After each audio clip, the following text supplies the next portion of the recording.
Olá, hoje a gente vai falar sobre colesterol, lipoproteínas e vitaminas lipossolúveis. Então, para começar, eu vou mostrar aqui a estrutura do colesterol, né? Então, vamos olhar bem aqui a estrutura do colesterol. Esse daqui é o colesterol. Essa molécula aqui, ela é a molécula de colesterol. E eu quero que vocês percebam que o colesterol ele tem uma porção aqui, uma hidroxila. Essa hidroxila ela é hidrofílica. Aqui você pode ter moléculas de água interagindo com essa hidroxila. Mas por outro lado, todo o restante aqui da cadeia de colesterol, da molécula do colesterol, essa parte aqui, esses anéis e essa cadeia de carbonos, ela é uma porção totalmente hidrofóbica, né? Então, a gente pode definir como sendo essa parte aqui a porção hidrofóbica do colesterol, não interage com água, e essa outra porção aqui, essa hidroxila seria a porção hidrofílica, né? Então, o colesterol ele tem tanto uma porção hidrofílica como uma porção hidrofóbica. A respeito do colesterol, é interessante vocês perceberem o seguinte: esses anéis aqui do colesterol, que eu vou destacar aqui em amarelo, eles são, na verdade, o núcleo esteroide, né? E ele recebe um nome bem pequenininho, que é o ciclopentano peridrofenantreno.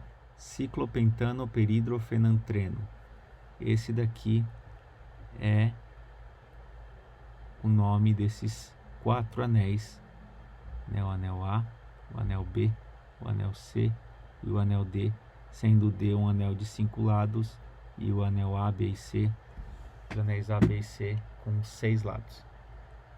Sempre que vocês virem uma estrutura que tenha esses 4 anéis nessas disposições aqui, 3 hexanos e um pentano, você pode ter certeza que é algo relacionado com o colesterol, é algo que possui um núcleo esteroidal, e o colesterol faz parte desse grupo de moléculas que contém o anel esteroide, tá ok? Nessa parte aqui da imagem você tem uma outra forma de representar a molécula de colesterol, onde você pode observar os átomos de hidrogênio aqui, o oxigênio. E é interessante que vocês notem que se você olha de lado a molécula do colesterol, ele é bastante plano, né? Ele é bem planar, e isso daqui tem uma implicação muito importante para uma das funções do colesterol no nosso organismo. Mas aí, a pergunta que eu gostaria de fazer agora para vocês é: será que existe colesterol bom? Ou será que existe colesterol ruim? Será que existem 2 tipos de colesterol? Um colesterol que a gente pode chamar de colesterol bom e um outro colesterol que a gente chama de colesterol ruim? Se você procurar na internet estruturas do colesterol, você não vai encontrar nada além dessa estrutura aqui. Essa estrutura do colesterol. Não existe 2 tipos de colesterol. O colesterol é só um, é essa molécula. E por que a gente costuma ouvir muito a ideia assim: o meu colesterol bom tá baixo, o meu colesterol ruim tá alto, tô preocupado? Quimicamente falando, isso é uma afirmação muito errada. Não existe colesterol ruim, não existe colesterol bom. O que existe, na verdade, é moléculas, na verdade existem estruturas que transportam o colesterol pela circulação. Essas estruturas são as lipoproteínas, E algumas dessas lipoproteínas têm uma importância clínica relacionada com as doenças cardiovasculares. Então é errado a gente falar colesterol bom, colesterol ruim, porque colesterol é um só, e como a gente vai ver, ele é uma molécula muito importante, certo?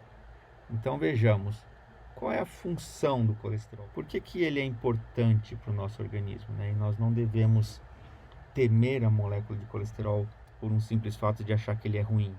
Então vamos lá.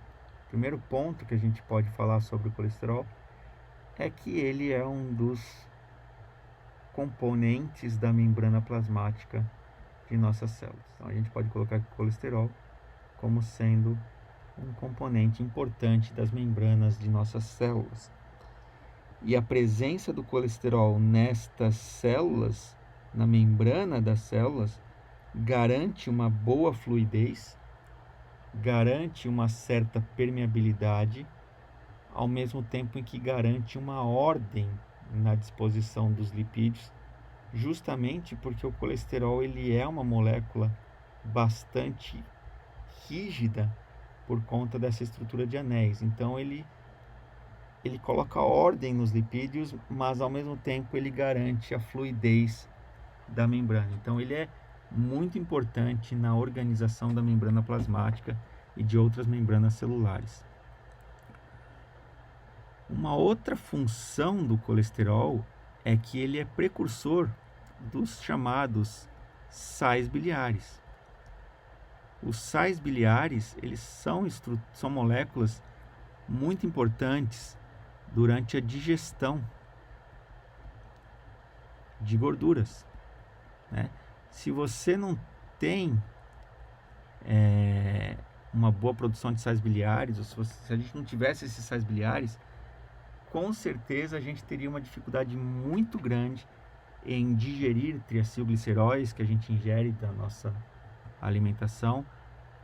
Nós teríamos dificuldades muito grandes em absorver vitaminas lipossolúveis, como as vitaminas A, vitamina D, vitamina K, vitamina E. Então nós teríamos dificuldade em obter essas vitaminas. E então a gente entende a importância dos sais biliares para o processo de digestão de gorduras. Um terceiro ponto é que o colesterol ele é precursor de hormônios. Sim, nós produzimos muitos hormônios a partir do colesterol. Vamos ver aqui a estrutura de alguns desses hormônios para que vocês percebam a importância do colesterol.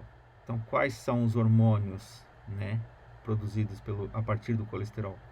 Nós temos aqui a testosterona, que é um hormônio sexual importante. Nós temos o cortisol, que é um hormônio conhecido como hormônio do estresse. Ele tem uma importante função fisiológica em qualquer tipo de situação de estresse. Nós temos aqui outro hormônio sexual, o beta-estradiol, e aqui nós temos a aldosterona, né, que são os conhecidos também mineralocorticoides. A aldosterona é importante na reabsorção de sódio lá nos túbulos renais. Então vocês conseguem perceber que o colesterol ele é um importante precursor de hormônios. Se nós tivermos uma carência de colesterol no nosso organismo, certamente nós teremos dificuldade em produzir essas moléculas muito importantes para a manutenção da fisiologia celular. Voltando aqui, o que mais que o colesterol é importante? Além de ser importante componente das membranas celulares, além de ser precursor dos sais biliares, além de ser precursor de hormônios, esteroides, né? Vamos colocar aqui o nome, hormônios esteroides, porque se vocês lembrarem daquela imagem, todos esses hormônios têm esse anel esteroidal, que é aquele ciclopentanoperidrofenantreno. Um quarto item aqui que a gente pode colocar para o colesterol, a importância do colesterol, é o fato do colesterol ser o precursor também de vitamina D, certo? Sim, nós obtemos vitamina D a partir da alimentação. Nós podemos obter vitamina D a partir de substâncias ingeridas, mas nós produzimos vitamina D também a partir do próprio colesterol que nós temos em nossas células. Então vejam 4 funções aqui que o colesterol ele exerce no nosso organismo. Então a gente não pode desprezar o colesterol. É bastante complicado a gente falar que o colesterol ele é ruim ou até mesmo bom. Não tem isso assim. O colesterol é uma molécula importante para o nosso organismo e eu não acho que cabe aí adjetivos dizer se ele é bom ou se ele é ruim. Ele é colesterol e ele tem a sua importância no nosso organismo. Ok? Certo. Então, se a gente entende a importância do colesterol para a membrana plasmática, para a síntese de hormônios, para a síntese de sais biliares e para a síntese de vitamina D, se a gente lembrar que o colesterol ele é uma molécula bastante hidrofóbica e que ele não vai ser facilmente transportado pela circulação, como que ocorre o transporte de colesterol na nossa circulação? Como é que a gente transporta essa molécula aqui, se ela não vai ser facilmente transportada pelo líquido? Então a gente coloca aqui que parte do colesterol ele vai ser transportado por uma proteína abundante no plasma, que é a albumina, Então essa proteína aqui ela liga muitas moléculas hidrofóbicas, não apenas o colesterol, mas como aminoácidos hidrofóbicos, medicamentos se ligam à albumina. E o colesterol não ia ser diferente, ele tem essa característica hidrofóbica, ele vai ser transportado por albumina também, uma parte dele.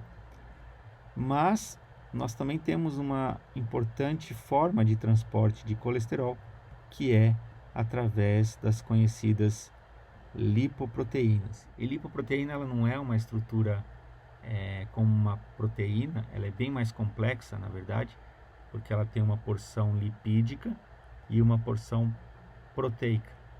Tá? Então elas não são simples moléculas, não é uma simples molécula, uma molécula única, é uma estrutura bastante grande e que essa estrutura ela tem tanto uma porção proteica como uma porção de gorduras. Então vamos falar agora sobre justamente essas estruturas moleculares que são as lipoproteínas, o que são essas estruturas, onde são feitas, como que são feitas e o que elas transportam e para onde elas transportam. Então, primeira coisa, vamos ver aqui a estrutura de uma lipoproteína, como que ela é.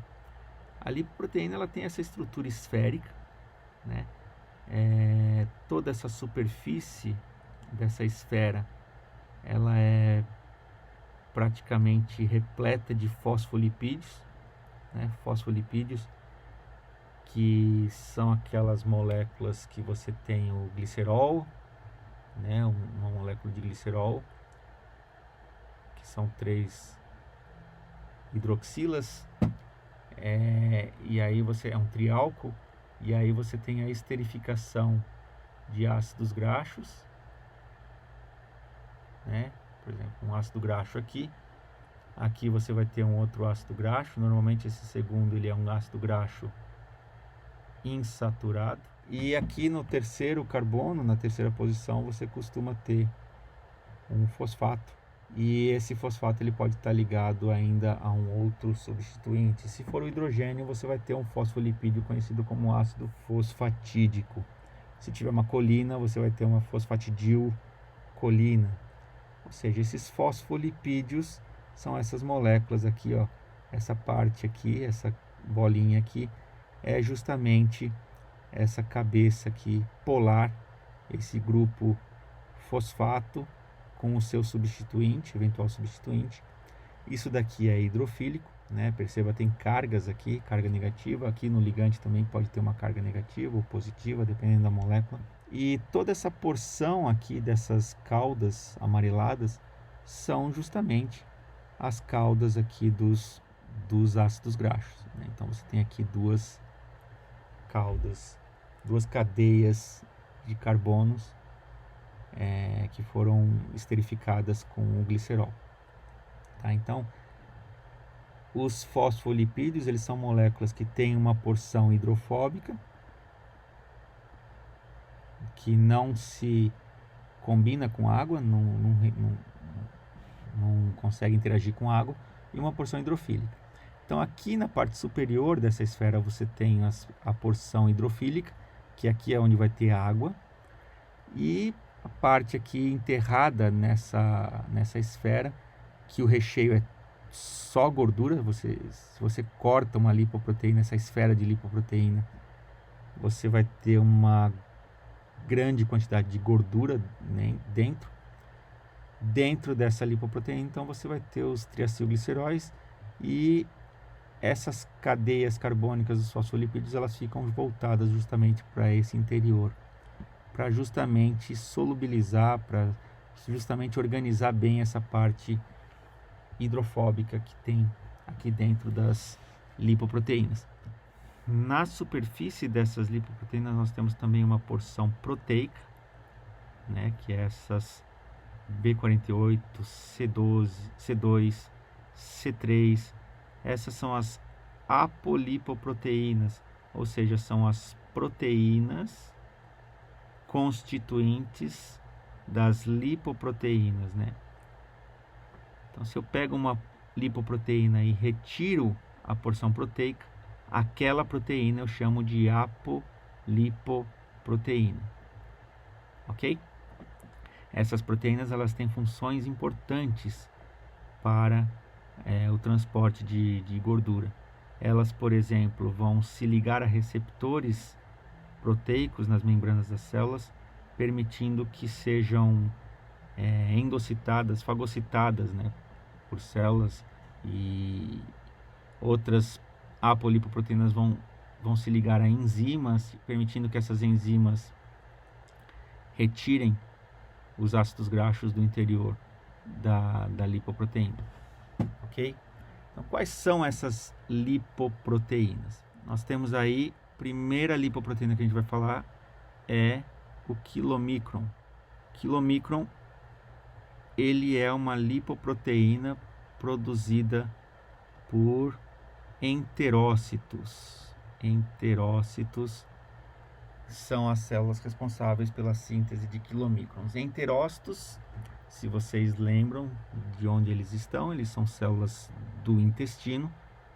Então fica fácil, se você entende que enterócito é uma célula que está no intestino, é fácil entender que o quilomicron, ele vai ser a lipoproteína responsável pelo transporte de gordura exógena, né? Transporte de gordura exógena, aquela gordura que veio da nossa alimentação. Então, se nós não ingerirmos gordura, nós não teremos quilomicrons transportando nada na circulação, porque os quilomicrons, eles são feitos pelos enterócitos para o transporte de gorduras que vieram da alimentação. A segunda lipoproteína que a gente vai falar é a VLDL, que é a lipoproteína de muito baixa densidade. Ela é produzida pelo fígado, né, nos hepatócitos, e ela vai fazer o transporte de lipídios, né, gorduras, na grande maioria delas, gorduras endógenas, ou seja, gorduras que nós produzimos, seja o colesterol, seja os triacilgliceróis. Você pode sim ter um pouco de transporte de gordura exógena, mas a grande maioria da gordura que vai ser transportada aqui é a gordura que nós mesmos produzimos.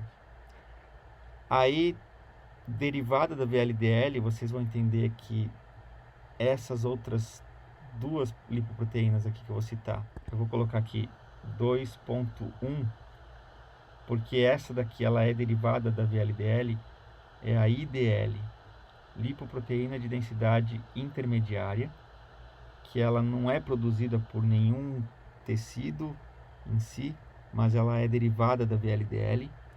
E por fim nós temos o 2.2, que é a LDL, que é a lipoproteína de densidade baixa, de baixa densidade, que também ela é derivada da VLDL, ela não foi produzida dessa forma, ela surgiu no decorrer do processo de transporte de lipídios. Vocês já vão entender isso.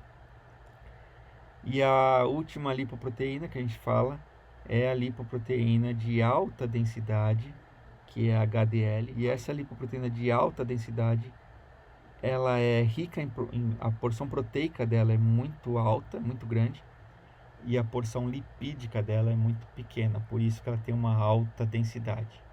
Quilomicrons são as lipoproteínas de mais baixa densidade, é menor densidade inclusive do que o próprio VLDL.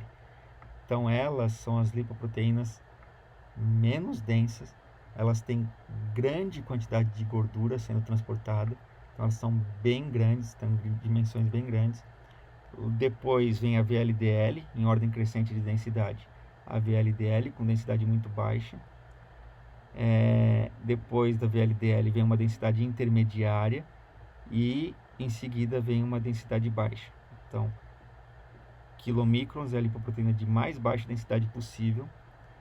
VLDL vem logo em seguida com muito baixa densidade. Depois você vai aumentando a densidade um pouquinho, passa por uma densidade intermediária e aumenta um pouco mais a densidade, ela vai para uma densidade baixa. Então essa densidade intermediária quer dizer que é uma densidade intermediária entre muito baixa e baixa. E por fim nós temos a HDL. A HDL ela é feita também pelos hepatócitos, ela é produzida a partir de precursores, então ela é lançada na circulação como precursores e ela vai ter uma função muito importante no transporte de colesterol pelo organismo, ok? Então vamos ver cada uma dessas lipoproteínas, como é que funciona. Então nessa figura aqui a gente tem a gordura que veio lá da dieta, né? Então aquela gordura ela vai ser digerida no trato digestivo. Lá no intestino delgado, no duodeno, você vai ter a secreção dos sais biliares. Esses sais biliares eles vão emulsificar essa gordura, permitindo a digestão dos ácidos graxos, dos triacilgliceróis, na verdade. Então a primeira coisa que acontece aqui é o triacilglicerol, né? Triacilglicerol, ele vai ser hidrolisado em ácidos graxos livres, mais glicerol. Então aquela molécula que tinha lá o glicerol, que é um triálcool, 3 ácidos graxos esterificados ali, né? 3 ácidos graxos. Esse é o triacilglicerol. Existe uma enzima conhecida como lipase pancreática. Essa lipase ela vai hidrolisar essas ligações éster, né? Ela hidrolisa essas ligações e vai liberar os ácidos graxos livres, né? A ação dela vai liberar os ácidos graxos e a molécula de glicerol, que é um triálcool. Esses ácidos graxos eles vão ser absorvidos junto com o glicerol e dentro do enterócito eles vão ser reesterificados em novos triacilgliceróis e nesse momento você tem o empacotamento desses triacilgliceróis junto com o eventual colesterol que você ingeriu. Se você comeu gordura de origem animal, vai ter colesterol lá também. Então esses triacilgliceróis que foram formados dentro agora do enterócito, eles vão ser empacotados nos quilomicrons, né? Esses quilomicrons aqui. E aí esses quilomicrons eles vão ser lançados na circulação, e conforme esses quilomicrons eles vão atravessando todo o sistema circulatório. Lembra que eu falei que as apolipoproteínas têm uma função muito importante? Esta apolipoproteína ela vai ser identificada por uma enzima que fica localizada no endotélio vascular. Essa enzima ela se chama lipase lipoproteica. Perceba que é uma lipase, assim como a lipase pancreática. Sendo uma lipase, ela vai hidrolisar as ligações éster presentes nos triacilgliceróis. Só que, diferente da lipase pancreática, O triacilglicerol que a lipase lipoproteica hidrolisa é o triacilglicerol que está na lipoproteína, né? Lipase lipoproteica. Então, quando você tem a ligação desse quilomicron através da sua apolipoproteína na lipase lipoproteica, você tem então a atividade dessa enzima hidrolisando os triacilgliceróis que estão dentro dos quilomicrons, e conforme esses triacilgliceróis eles vão sendo hidrolisados, esses ácidos graxos que são liberados, eles vão ser entregues aos tecidos vizinhos daquela célula endotelial. Então, se aqui eu tenho um músculo, se for o endotélio do vaso sanguíneo próximo a um músculo, esse ácido graxo que foi retirado pela lipase lipoproteica, ele vai ser entregue para aquela célula. Pode ser o miócito, pode ser o tecido adiposo, pode ser uma glândula mamária que está em processo de lactação. Então, percebam que os quilomicrons, assim que eles são lançados na circulação, eles vão entregando os ácidos graxos que estavam lá no triacilglicerol para os tecidos adjacentes.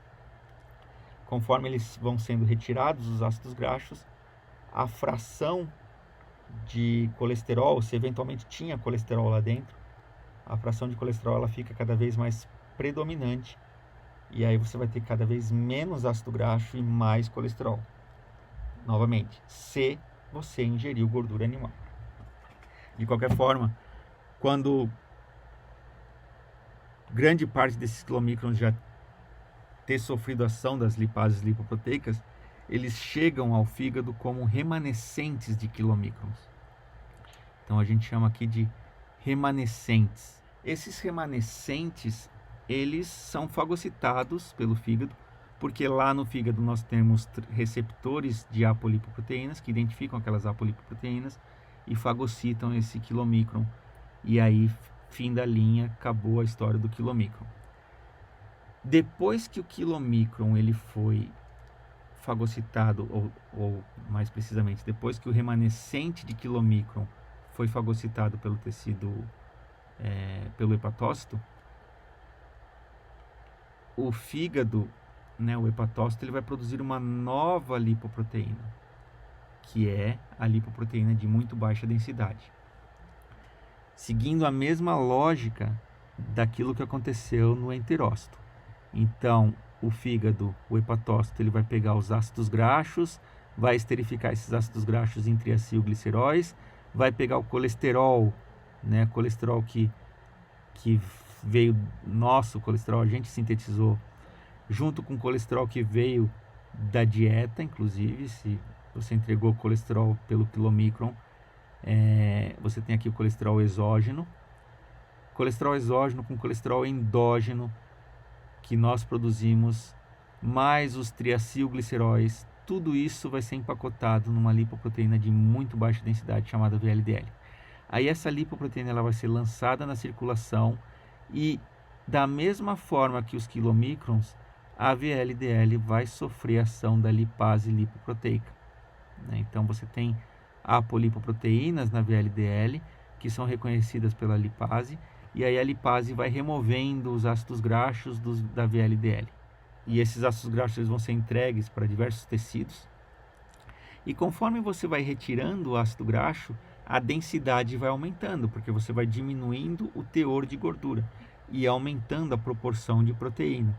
E aí o que era de muito baixa densidade perde um pouco dessa gordura, vira densidade intermediária, e aí continua perdendo ácido graxo pela ação da lipase lipoproteica, até que se esgotam os triacilgliceróis, e aí você tem basicamente só colesterol naquele recheio gorduroso da lipoproteína.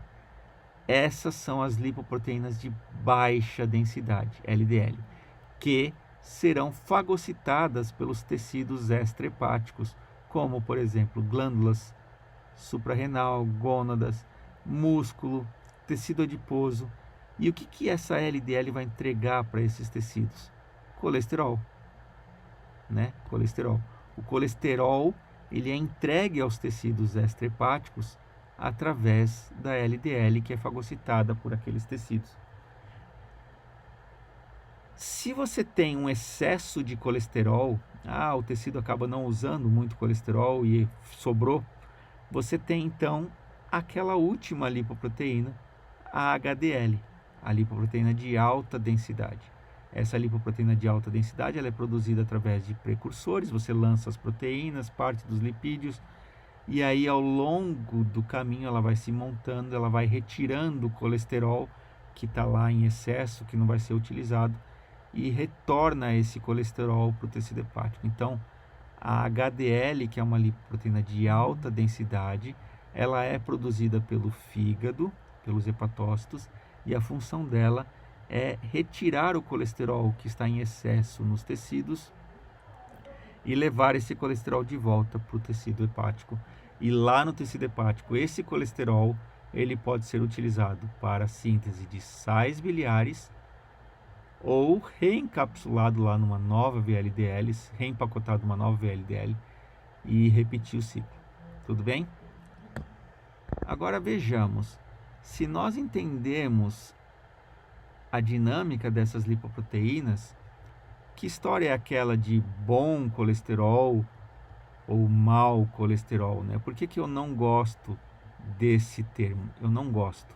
Eu acho isso muito deselegante. Por que não é legal falar bom colesterol ou mau colesterol? Porque o problema não é o colesterol em si. O problema é quando você tem excesso de uma dessas lipoproteínas na circulação e quando você tem pouca de uma dessas lipoproteínas na circulação, que são justamente a LDL e a HDL. Vamos falar dessas duas lipoproteínas neste momento. Então, vamos relembrar. Quilomicrons, eles vão transporte de lipídios exógenos. Os remanescentes de quilomicrons vão entregar o colesterol exógeno, para o fígado. Tá? Então, os quilomicrons, eles são feitos lá nos enterócitos e eles vão transportar o colesterol, gordura, em geral, que veio da dieta, exógeno, do intestino para os tecidos extrahepáticos e o colesterol exógeno e, por fim, através dos remanescentes, vai ser entregue lá no fígado. Agora, aquela VLDL, que é a lipoproteína de muito baixa densidade, ela é uma lipoproteína produzida pelo hepatócito e ela vai ser transportadora de ácidos graxos, triacilgliceróis, triacilgliceróis e colesterol endógeno e exógeno do fígado para os tecidos extrahepáticos. E conforme ela vai sendo transportada, ela vai sofrendo ação da lipase lipoproteica, e aí essa lipase lipoproteica vai retirando os ácidos graxos, free fatty acids, os ácidos graxos livres vão sendo retirados, e aquela VLDL se torna uma lipoproteína de densidade intermediária, e essa lipoproteína de densidade intermediária passa a ser uma lipoproteína de densidade baixa, porque você teve, enfim, a remoção de praticamente todos os triacilgliceróis que tem lá que tinha lá naquela VLDL e depois naquela IDL. Essa LDL ela vai ser fagocitada pelos tecidos extrahepáticos. Reparem que a LDL ela tem uma alta concentração de colesterol, porque eu já retirei os triacilgliceróis, só ficou basicamente o colesterol naquele recheio. E é daí que vem a ideia do mau colesterol, porque quando você tem muita dessa lipoproteína de baixa densidade circulando, você favorece o depósito dessas lipoproteínas em vasos sanguíneos. Então lá você tem um vaso sanguíneo e aí essas lipoproteínas elas começam a se depositar ali na túnica íntima do vaso sanguíneo e aí isso causa um estresse inflamatório, um processo inflamatório. E aí você tem o recrutamento de macrófagos, esses macrófagos começam a fagocitar essas LDLs, e aí você começa a ter um processo de lise dessas células fagocitárias, que são os macrófagos, que se tornaram depois células espumosas, e aí começa a ter depósito de cálcio e essa placa de gordura vai se formando, vai se formando, vai se formando, e cada vez maior vai ficando essa placa de gordura e vai diminuindo o espaço que pode ter para o fluxo sanguíneo. E aqui, com esse estreitamento do vaso sanguíneo, você tem um aumento na pressão, na resistência periférica. A resistência periférica ela aumenta muito e isso está diretamente relacionado com hipertensão arterial sistêmica. E se eu tenho uma maior hipertensão, eu vou ter um maior débito cardíaco e isso vai aumentar o fluxo sanguíneo, e com um fluxo sanguíneo de mais intensidade eu posso, enfim, causar uma lesão nesse endotélio por conta dessa placa de gordura. E se eu lesionar esse endotélio, você vai desencadear uma cascata de coagulação e aí é fim da linha, né? Você forma aqui um coágulo e aí você tem a interrupção completa do fluxo sanguíneo. E aí você tem o que a gente chama de infarto, né? Isso daqui pode acontecer em qualquer tecido. Pode acontecer no cérebro, pode acontecer no rim. Mas a gente conhece mais o infarto agudo do miocárdio, né? Que é quando você tem o depósito dessas placas de gordura nas coronárias. E aí você tem um infarto coronariano. Mas foi o colesterol que causou tudo isso? Percebam que não foi o colesterol. O problema foi que você começou a ter um depósito dessas lipoproteínas que se encontravam em excesso. Agora, por que elas estavam em excesso? O que levou isso daqui a acontecer? Então, existem algumas razões. Você pode ter uma maior concentração de LDL se você tem dietas ricas em carboidratos. Não quero dizer que não é para ingerir carboidrato. Carboidrato é muito importante para a nossa alimentação. Mas, se você ingere muito carboidrato, mais do que você necessita, energeticamente falando, o excesso de carboidrato, ele é convertido em ácidos graxos. O organismo ele tem essa regulação. Se você tem um excesso de carboidrato, o excesso ele não vai ser desprezado, ele não vai ser excretado. Você não vai eliminar isso no rim, nas fezes. Esses ácidos graxos eles vão ser sintetizados e esses carbonos dos carboidratos que não foram usados de imediato, eles vão ser guardados com esses ácidos graxos. Ácido graxo, ele imediatamente é convertido em triacilglicerol e o transporte desses triacilgliceróis até o tecido adiposo vai ser mediado por qual proteína? Porque a síntese de ácido graxo ela acontece no fígado. A síntese de ácido graxo vai acontecer no fígado e aí esses ácidos graxos vão ter que sair do fígado e ser armazenados lá no tecido adiposo. E esse transporte ele é mediado por VLDL. Só que quando você aumenta a concentração de VLDL, inevitavelmente você vai aumentar lá na frente a concentração de LDL. Porque essa daqui é derivada dessa. O que aconteceu aqui é que você retirou os ácidos graxos, os free fatty acids, pela ação da lipase lipoproteica. Então, uma das razões de nós termos situações em que há muita LDL na circulação é quando tem uma dieta hipercalórica em carboidrato, uma dieta com alto índice glicêmico. Outra possibilidade que leva ao aumento de LDL é excesso, ingestão de altas concentrações de gordura trans. Se você ingere muita gordura trans ou muita gordura saturada, você tem um aumento da porção de LDL. Isso daqui também acarreta no aumento de LDL. Os mecanismos bioquímicos envolvidos no porquê que se ingerir mais ou porquê que se ingerir muita gordura trans ou muita gordura saturada acarreta num excesso de LDL, a gente não compreende direito ainda. A gente sabe, sim, que isso daqui é causa, isso daqui é efeito. Se eu tenho uma ingestão rica em gordura trans, rica em gordura saturada, eu vou ter, inevitavelmente, muita LDL. E, obviamente, uma terceira opção de eu ter excesso de LDL é uma questão hereditária. Então, a gente pode falar que existe uma condição que é a hipercolesterolemia familiar. E o que acontece nessa situação é que os portadores dessa condição, eles não produzem, eles não são capazes de produzir, expressar adequadamente a proteína receptora de LDL, aquela importante para você ter a fagocitose da LDL, e aí essa LDL ela permanece por mais tempo na circulação, e isso faz com que favoreça a formação daquelas placas de gordura. Então, novamente, não é o colesterol o vilão dessa história. Quem foi o vilão, se você for pensar, o culpado de tudo isso foi o carboidrato, né? O carboidrato em excesso, muito mais do que as suas necessidades calóricas demandam.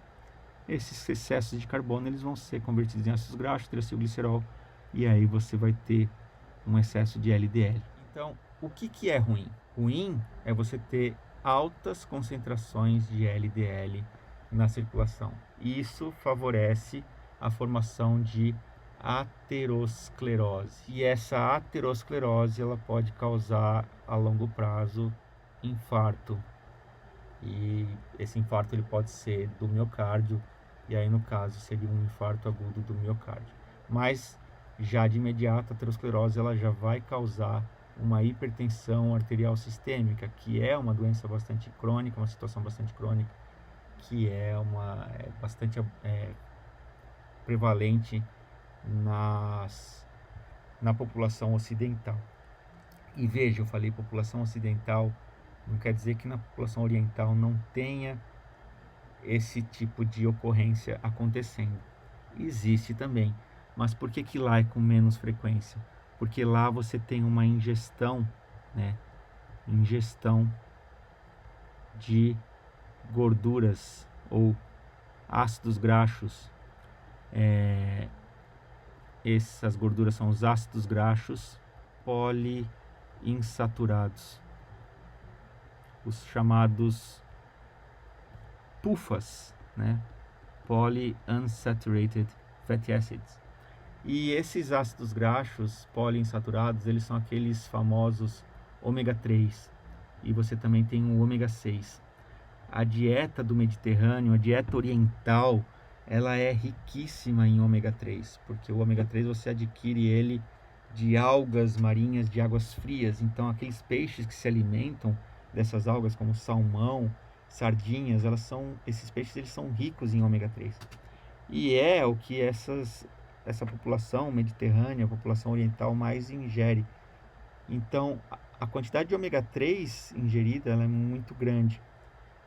O ômega 6, por sua vez, a gente ingere bastante, porque o ômega 6 você encontra em óleos vegetais, aí, qualquer azeite, óleo de soja, óleo de canola. Você acha com muita facilidade o ômega 6. O problema é que o ômega 6 ele é pró-inflamatório, enquanto que o ômega 3 ele é anti-inflamatório. Então, os dois são essenciais. Eu preciso dos dois para a minha fisiologia. Só que se eu tiver mais ômega 3 do que ômega 6, se eu tiver mais ômega 6 do que ômega 3, eu vou ter um problema. Mais pró-inflamatório do que menos pró-inflamatório. Então, o máximo que se aceita é você ter 4 ômega 6 para cada 1 ômega 3 que você ingere. Para vocês terem uma ideia, a dieta dos Estados Unidos é 10 ômega 6 para cada 1 ômega 3. Então, se você junta uma grande quantidade de ingestão de gordura saturada, que é o que nós mais fazemos aqui e é o que mais os americanos fazem. Se a gente ingere uma grande quantidade de gordura saturada, uma grande quantidade de gordura trans e uma pouca quantidade de ômega 3 e um excesso de ômega 6, porque essas frituras de batatas, de cebolas, todas essas coisas fritas, elas são feitas em óleos vegetais, então excesso de ômega 6 e pouco ômega 3, tudo isso favorece não apenas uma maior concentração de LDL, mas um ambiente fisiológico pró-inflamatório. Né? Muito ômega 6 e pouco ômega 3 causam um ambiente pró-inflamatório, e isso daqui favorece ainda mais essa aterosclerose, ou seja, o recrutamento de macrófagos para fagocitar. O ômega 3 justamente faz isso, ele diminui o recrutamento de macrófagos, então ele diminuiria a ocorrência dessa aterosclerose. Então é bom a gente ingerir bastante ômega 3 na nossa dieta e diminuir a ingestão. Veja, diminuir, não retirar completamente, porque esses ácidos graxos, eles são essenciais. Eles são essenciais. E sendo essenciais, eles devem ser obrigatoriamente ingeridos, porque nós não produzimos. E eles são importantes constituintes de nossas células. Tudo bem? Agora, se a gente já entendeu o que é ruim, existe a questão do que é bom, né? O que é bom? Se o LDL em excesso é ruim, o que é bom? Bom é você ter uma alta concentração de HDL, porque o HDL ele faz o transporte reverso do colesterol, ou seja, ele diminui a colesterolemia. Quanto mais HDL eu tiver na minha circulação, mais favorável será para eu retirar o excesso de colesterol que fica depositado ali naquelas células espumosas dos meus vasos sanguíneos. Então, não existe colesterol bom, não existe colesterol ruim. Existem lipoproteínas. E o HDL é muito boa a lipoproteína. A lipoproteína é uma que retira o excesso de colesterol do sangue, dos tecidos e leva de volta para o fígado. Já a LDL, ela é um colesterol. Já a LDL é uma lipoproteína que, em excesso, se torna indesejada, porque em excesso ela acaba se depositando aqui nos vasos sanguíneos. Ok? Certo. Então, agora que a gente já entendeu tudo sobre as lipoproteínas, vamos falar agora das vitaminas, que é o que nos resta aqui. Então vamos falar das vitaminas lipossolúveis. Começando pela vitamina D. Vamos começar pela vitamina D. Da onde vem essa vitamina D? Já mencionei aqui no início desse vídeo que a vitamina D, vamos observar aqui a estrutura dessas moléculas, o que elas têm em comum. Esse anel esteroide, que é o anel que está presente lá no colesterol, né? Então nós pegamos o colesterol, ou mais precisamente o desidrocolesterol, que é um derivado do colesterol, e a partir desta molécula nós pegamos a luz ultravioleta. Então sim, nós somos organismos que fazemos fotossíntese, né? A partir da energia da luz ultravioleta, eu consigo converter esta molécula nesta outra molécula aqui, que é o colecalciferol. E o colecalciferol ele vai ser convertido em calcitriol, que é esta outra molécula aqui, que é a dihidroxivitamina D3. E qual que é a importância da vitamina D? Ela tem uma ação direta na questão de absorção de cálcio no intestino. Então, se eu tenho uma carência de vitamina D, eu terei uma carência desta molécula, que ela é muito importante para que o cálcio seja absorvido no intestino. Então, as consequências de uma baixa concentração de vitamina D se for na infância, você tem aquilo que a gente conhece como raquitismo. E o raquitismo são aquelas crianças com defeitos, problemas ósseos, né? Na formação dos ossos. E ele era um problema muito comum na antiguidade, em que você não tinha muito o banho de sol, né? A luz solar, principalmente países que tinham muita névoa, muito nublado, não eram países muito ensolarados, você tinha o raquitismo mais incidente. Hoje em dia a gente produz essas moléculas, né? A gente consegue ingerir essas moléculas em Você compra na farmácia um derivado, e aí esse derivado ele pode ser usado muito bem, sem nenhum problema, para substituir a necessidade de síntese endógena da vitamina D. Mas, de qualquer forma, é importante mencionar aqui que nós produzimos a vitamina D, mas também nós absorvemos a vitamina D. E é óbvio, pessoal, que sendo uma vitamina lipossolúvel, a importância dos sais biliares para o processo, tá? Então, os sais biliares, eles são fundamentais lá no processo de digestão e absorção de gorduras em geral, ok? Vamos falar agora da vitamina A. A vitamina A, ela tem essa estrutura aqui. Essa estrutura aqui. Então, aqui nós temos a vitamina A. Tá? Aqui é o retinol. E essa molécula, ela foi produzida a partir de uma outra substância chamada beta-caroteno. Ela é uma substância muito encontrada em alimentos de coloração vermelha, porque ele tem essa pigmentação, ele dá essa pigmentação avermelhada. Então, um dos alimentos que a gente mais conhece como sendo fonte de beta-caroteno são as cenouras, né? Não apenas as cenouras, mas elas são os principais representantes desses alimentos. E aí, o que a gente faz com o beta-caroteno? A partir da ingestão do beta-caroteno, nós quebramos essa molécula em duas, e aí esse ácido, essa vitamina A que é gerada, ela vai passar por um processo de oxidação de álcool a aldeído, né? Então essa função álcool, ela vai ser convertida numa função aldeído, e aí gera o retinal. Esse retinal, ele vai passar por um novo processo de oxidação de aldeído a ácido, e aí o aldeído vira ácido retinóico, o retinal passa a ser ácido retinóico. E qual que é a importância do ácido retinóico? Ele atua diretamente sobre as células epiteliais.